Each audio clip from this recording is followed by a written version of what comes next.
देख, ये हमारे घंटे की सुई है, ठीक है, और ये हमारी क्या है, मिनट की सुई है।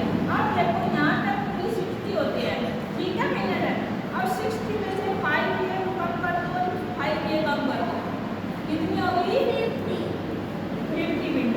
तो आप कितने हो गए 11, ये कितने बजे हैं, ये 10 हो गए, ठीक है। 10 बजकर 50 मिनट हो गए, ठीक है। हमारी 10 मिनट कम रही है 11 बजने में, ठीक है।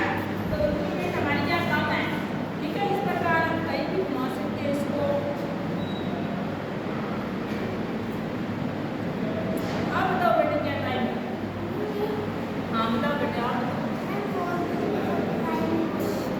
45।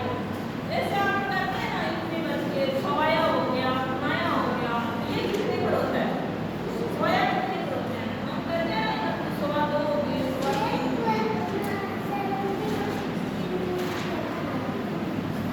ये कब करते हैं हमें, जब ये हमारी घड़ी गई हुई हो चाहिए तो, ठीक है।